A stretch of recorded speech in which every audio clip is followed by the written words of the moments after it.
প্রচণ্ড গরমে ফুল এনার্জি নিয়ে সাপ্তাহিক বাজার গোছানো, সমস্ত কাজ রান্না একা হাতে করি। রাধে রাধে বন্ধুরা, কেমন আছো তোমরা সবাই? আশা করি ভীষণ ভালো আছো, আমরাও কিন্তু অনেক ভালো আছি। তো যাই হোক, আজকে হচ্ছে বৃহস্পতিবার, তোমাদের সাথে নিয়ে আজকের ব্লগটা শুরু করছি। সাথে থাকো, আজকের ব্লগটা তোমাদের খুব ভালো লাগবে। তো অনেক সবজি বাজার করেছে, এটা কালকে করেছে, কালকে বুধবার ছিল। বুধবারে আমাদের বাড়ির কাছেই হচ্ছে হাট বসে, বেশ অনেক বড়, মানে বুধবার আর রবিবার, সপ্তাহে দুদিন আমাদের বাড়ির কাছাকাছি, একদম ধরো 5 মিনিট লাগে যেতে, এতটাই কাছে হাট বসে। আর হচ্ছে গাজলে, ওখানে তো অনেক বড় হাট বসে, সেটা বৃহস্পতিবার করে বসে। তো যাই হোক, বৃহস্পতিবার করেও বাজার করে। আজকে যেহেতু বৃহস্পতিবার, আজকেও কিছু বাজার নিয়ে আসবে বাবানের বাবা। তো অনেক সবজি এনেছে, আমাদের মোটামুটি সপ্তাহখানিক চলেই যাবে। আর আজকেও আবার কিছু নিয়ে আসবে বাজার, মানে বৃহস্পতিবার যেহেতু হাঁটতে, স্কুল থেকে আসার পথে বাজার করে নিয়ে আসে। তো এগুলো কালকে এনেছে। তো যাই হোক, আমাদের এখানে যে হাটটা বসে, ওটা না বিকেলবেলা থেকে বেশ ভালো বসে আর কি। মানে সকাল থেকে ওই মানে বেচা কিনা ধরতে গেলে ধান, এগুলো যেগুলো হয় আর কি, ধান, পাট, সর্ষে, এই টাইপের জিনিসগুলো হচ্ছে মানে বেশি বেচা কিনা হয়। আর মানে বাজারটা হচ্ছে সবজি মাছ বাজার বিকেল থেকেই শুরু হয়। তো যাই হোক, সেই জন্য সন্ধ্যার আগে আগে বাবানের পাপা যায়। তো কালকে এনেছে, এনে ব্যাগ ধরেই রেখে দিয়েছিল। আমার আর গোছাতে ইচ্ছে হয়নি, গোছাইনি। তো ভাবলাম সকালে গুছিয়ে নিই। তো এখানে আছে করলা আছে, তারপর পটল আছে, ঝিঙে আছে, ভেন্ডি আছে, আর আছে লেবু আছে। তো এগুলো এনেছে, এগুলো আমি সব প্লাস্টিকে ভরে, এগুলো সব এখন আমি ফ্রিজে তুলে রাখবো। প্লাস্টিকে রাখলে একটু সুবিধা হয় খুঁজতে, তো সেই কারণে আমি প্লাস্টিকেই বেশি রাখি ফ্রিজের মধ্যে সবজিগুলো। তো যাই হোক, এখানে ফ্রিজ ভর্তি কিছু না কিছু আছেই। আবার কিছু সবজি আমি বাইরেও রাখবো, যেগুলো আমি এখন রান্না করব। তো আজকে যেহেতু বৃহস্পতিবার, ডিমগুলো রেখে দিলাম, আজকে আর ডিম খাবো না, যেহেতু বৃহস্পতিবার করে আমরা নিরামিষ খাই, সেই কারণে। তো এখানে কিছু সবজি ছিল, যেগুলো আমি বের করবো এখন 2-1টা, সবগুলো হচ্ছে রেখে দেবো। আজকে রান্না করব, নিরামিষ রান্নাবান্না হবে, তো সেই কারণে সবজিটা বেশিই লাগবে। তো এগুলো আমি সবটা গুছিয়ে নিই। আজকে চাল কুমড়োটাও রান্না করব। চাল কুমড়োটা এনেছে বেশ অনেক দিন হলো, তো একটু চাল কুমড়া হচ্ছে সর্ষে বাটা দিয়ে করব, আর একটু বড়া করব। চাল কুমড়োর বড়া খেতে বেশ ভালোই লাগে। তো এই দিকটা আমি আগে গুছিয়ে নিই, তারপরে আবার রান্নাঘরের দিকে যাব। তো আজকে সকালবেলা হচ্ছে বাসি কাপড় পাল্টাইনি, বাসি কাপড় পরে কাজ করছি। একবারে স্নান করে নেবো। তো ভাবলাম সকালবেলা না একটু গরম লাগছিল, তো ভাবলাম স্নান করে রান্নাটা বসাবো। সকাল স্নান করে নিলে ভালো হয়, নইলে স্নান করতে আমার লেটই হয়ে যায়। আর তার মধ্যে এখন যেহেতু পূজা দেওয়া হচ্ছে না, তো সেই কারণে হচ্ছে সকাল স্নানটা খুব কম হয়। তার মধ্যেও সকালে স্নান করলে ওই রান্নাবাড়ি সব কিছু, ওরা স্কুলে যায়, এটা ওটা গোছাতে জোগাড় করে দিতেই না ওই হচ্ছে আবার গরম লেগেই যায়। পরে বলতে পারো আবার আরেকবার করে স্নান করে নিতেই হয়। কিছু জামা কাপড় ছিল, সেগুলো ভাঁজ করে রেখে দিচ্ছি। আর বাবানের স্কুলের সাদা জামাটা, যেটা মঙ্গলবার করে পরে, তো মঙ্গলবার পরেছিল, ধুয়ে দিয়েছিল, সেটাও গুছিয়ে রেখে দিলাম। দিয়ে এখন বিছানাটা একটু ভালো করে টান করে নেবো। এখানে তো টিভি দেখে বাবান, তো সে কারণে বিছানার চাদরটা একটু কুঁচকে যায়। আর বিছানা চাদর কুঁচকে গেলে আমার একদমই ভালো লাগে না, তো সে কারণে সবসময় আমি টান করে রাখারই চেষ্টা করি। তো যাই হোক, এইদিকে আমি বিছানাটা এখন গুছিয়ে নিচ্ছি, আমাদের ঘরের বিছানাটা। এ ঘরে বিছানাটা গোছানো হয়নি, গুছিয়ে নিয়ে তারপরে ঘর বাড়িগুলো মুছবো। আজকে বৃহস্পতিবার, বাবানের পাপা পুজো দেবে, তো আমি সব কিছু মুছে দেবো, তারপরে ওই হচ্ছে পুজো দেবে। আর ওর পুজো দিতে প্রচুর সময় লাগে, মানে যে কোনো কাজ করতে ওর প্রচুর সময় লাগে, ও তাড়াতাড়ি কাজ করতে পারে না, প্রচুর ধীরে কাজ করে। তো যাই হোক, সেই কারণে আমাকে একটু তাড়াতাড়ি করে দিতে হয়। আর বাসি ঘরগুলো বাবানের পাপাই ঝাড় দিয়েছে, এখন আমি মুছে নিই। তো যাই হোক, কৃষ্ণা ফ্যামিলি ব্লগ থেকে দিদিভাই বলেছে, আমিও পরোটা সব সময় আটা দিয়ে বানাই, ময়দা অনেক কম দেই, খুব সুন্দর হয়েছে ভিডিওটা। থ্যাংক ইউ দিদিভাই। আসলে ময়দা খাওয়া তো একদমই ভালো নয়, আটা খাওয়াটা খুবই ভালো। মানে আটার জিনিস খাওয়া ঠিক আছে, কিন্তু ময়দার জিনিস খাওয়া একদমই ভালো না। আমিও আগে কি করতাম, অল্প করে দিতাম, মানে ময়দা আমি খেতাম আগে, ভালোই আমাদের খাওয়া হতো। কিন্তু এখন বলতে পারো একদমই টোটালি বন্ধ হয়ে গেছে ময়দা খাওয়া।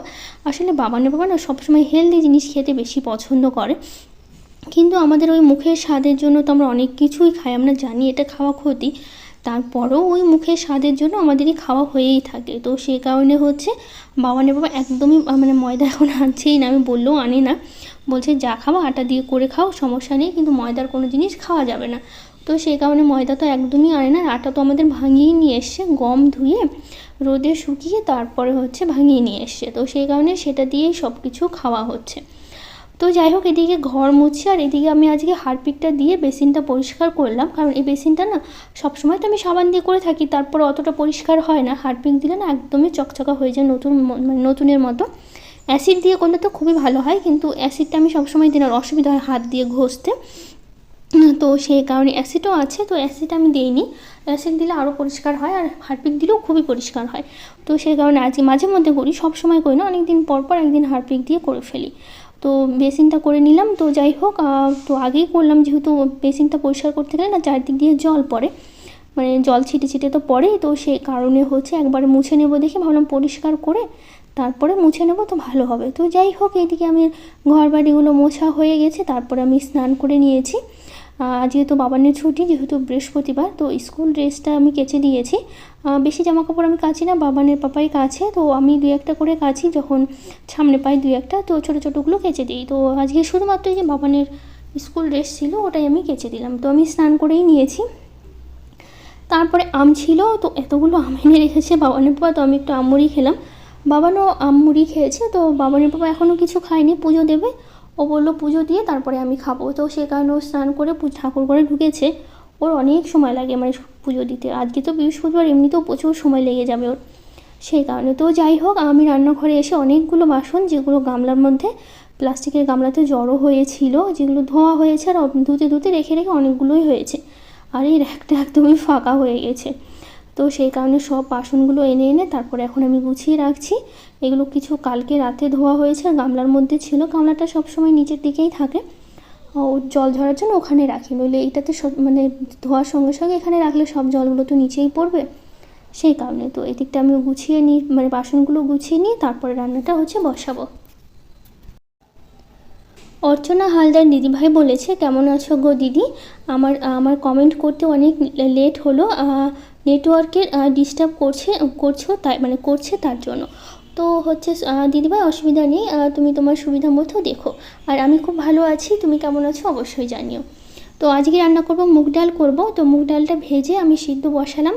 মুগ ডালটা আমি কড়াইতেই সিদ্ধ করি, প্রেশারে দিই না, অতটা সময় লাগে না, তাড়াতাড়ি হয়ে যায় সে কারণে। তো ভাত আর ডালটা আমি সেদ্ধ বসিয়েছি, ডাল সেদ্ধ হতে হতে এদিকে আমার সবজিগুলো অনেক মানে কাটা হয়ে যাবে সেই কারণে। তো আজকে রান্না করব, ডাল করব, চাল কুমড়ে মানে চাল কুমড়ো ভাজা করব সর্ষে বাটা দিয়ে, ভেন্ডি ভাজা করব, আর চাল কুমড়াটি বড়া করব, এগুলো রান্না করব। তো যাই হোক, এদিকে সব কিছু ঠিক ছিল। এই যে চাল কুমড়োর বড়াটা বাবানের বাবা জোর করে আমি দিয়েছি, খাবে না, বলছে ভাজা, ও ভাজা পোড়া জিনিস খেতে মানে ভাজা জিনিস খেতে পছন্দ করে না, তেলে ভাজা মানে ওই চপ মানে বড়া টড়া যেই টাইপের হয় ওগুলো খেতে অতটা পছন্দ করে না। তো যাই হোক, তবু আমি করি, আমার তো ভালোই লাগে। তো এইদিকে আমি হচ্ছে চাল কুমড়োটা কাটা হয়ে গেছে, পাতলা পাতলা করে কেটেও নিয়েছি, এখন ভেন্ডিগুলো আমি কেটে নিচ্ছি। ভেন্ডিগুলো কাটা হয়ে গেলে তারপরে হচ্ছে আমি রেখে দেবো সব কিছু, তারপরে হচ্ছে এদিকে রান্নাটা শুরু করব। তো ওইদিকে সবজি সব কাটা হয়ে গেছে, আর আমি একটু মশলা করে নিয়েছি। মশলা বলতে ওই যে সর্ষেটাও আমি বেটে নিয়েছি, যাতে একবারে সব কিছু গুছিয়ে নিলে তাড়াতাড়ি হয়। তো এদিকে আমি ডাঁটাও এনেছিলাম, বাগানে 2টো ডাঁটা এনে তারপর আমি ডালে দিয়েছি। ডালের ডাঁটা খেতে বেশ ভালো লাগে, আর ডাঁটাগুলো না মানে শক্ত হয়ে আসছিলো, তো সেই কারণে ভাবলাম হচ্ছে এনে এনে রান্না করে ফেলি। তো বাবানের বাবার পুজো হয়ে গেছে, আজকে প্রসাদই দিয়েছে, হচ্ছে পেঁপে দিয়েছে, গাছে পেঁপে ছিল তো পেকেছে, তো গাছ থেকে এনে ওটাই দিয়েছে। তো যাই হোক, এইদিকে আমি হচ্ছে চাল কুমড়োটা রান্না করব এখন, কালো জিরে ফোড়ন দিয়ে তারপরে করছি, সর্ষে বাটা দিয়ে করবো, তো সেই জন্য কালো জিরেই আমি দিয়েছি। তো লবণ হলুদ দিয়ে ঢাকা দিয়ে, প্রচুর জল উঠবে আমি জানি, জল উঠে একদম সুন্দর সেদ্ধ হয়ে যাবে সেই কারণে। তো যাই হোক, বাবানের বাবার জন্য এই যে আমি করে দিচ্ছি, এই হচ্ছে শেকটা তো প্রতিদিন সকালবেলা করে খায় বাবানের পাপা, ওই যে 3টে কৌটো দেখছো, 3টে কৌটোর থেকেই নিতে হয়। তো যাই হোক, প্রতিদিনই খাই, এটা খুবই ভালো, খুবই ভালো, মানে এত ভালো কি বলবো, মানে ওজন কমানোর জন্য, ওজন বাড়ানোর জন্য, আর যে কোনো অনেক শরীরের অনেক সমস্যা এটা ঠিক হয়ে যায়, মানে মানে বুঝতেও পারবো না যে কোন কোন জিনিসটা ঠিক হয়ে যাবে, এটা খুবই ভালো। প্রতিদিন সকালবেলা করে খায় বাবানের পাপা এটা। তো যাই হোক, বাবানের জন্য নেওয়া হয়েছিল, এর আগে বাচ্চাদেরটা আলাদা হয়, মানে এটা ছোট বড় সবাই খেতে পারে। তো একটা বয়সের একটা ইয়ে আছে যে ছোটদের জন্য আলাদা, বড়দের জন্য আলাদা। বাবানের জন্য নেওয়া হয়েছিল, বাবানেরটা শেষ হয়ে গেছে, অনেক দিন খেয়েছে, তো এরপর আর নেওয়া হয়নি। তো বাবানের জন্য বাবানেরটা নিতে হবে। তো বাবানের পাপা হচ্ছে পুজো দিল, তারপর আমি শেকটা করে দিলাম, ওই হচ্ছে খেলো। আর এদিকে আমি রান্নাগুলো করছি, যেহেতু ওই শেকটা না সকালবেলা করে খেতে হয় আর ভাতটা হচ্ছে 12টার দিকে খেতে হয়। তো সেই কারণে না বাবানের পাপা হচ্ছে প্রতিদিন কিন্তু স্কুলে নিয়ে যায়, মানে ভাতটা আমি টিফিনেতে করে দিয়ে দিই, কারণ আগে তো খেয়ে যেত মানে আগে তো শেকটা খেত না, সেই কারণে। আর এই শেকটা কিন্তু শরীরের জন্য খুবই ভালো, মানে অনেকটা মানুষের শরীরটা সুস্থ রাখে। যেহেতু ভালোর জন্যই ওটা খাচ্ছে, তো সেই জন্য সব কিছু একটু মেনে চলতেই হয়। তো খাবারটা হচ্ছে দুপুর টাইমে খেতে হয়, মানে 12টার দিকে খেতে হয়। তো সেই কারণে হচ্ছে ওকে আমি প্রতিদিনই হচ্ছে টিফিন বাটিতে করে ভাত আমি ওকে দিয়ে দিই। মানে ও কখনো আগে টিফিন বাটিতে ভাত নিতে না, ওর খুবই খারাপ লাগে, মানে খাবার বয়ে নিয়ে স্কুলে গিয়ে খাওয়া, কিন্তু এখন ওটা খাওয়ার জন্য নিতেই হচ্ছে। তো যাই হোক, এটা আমার থালা, আমি ভাত বেড়ে নিয়েছি আর বাবানের বাবা এই যে টিফিন বাটিতে দিয়েছি। মানে ও আলাদা আলাদা বাটিতে নিতে চায় না, মানে ভাবে যে এতগুলো বাটি নিয়ে ঝামেলা হয়, সেই জন্য নিতে চায় না, তবু দিয়েছি। তো যাই হোক, আজকের মতো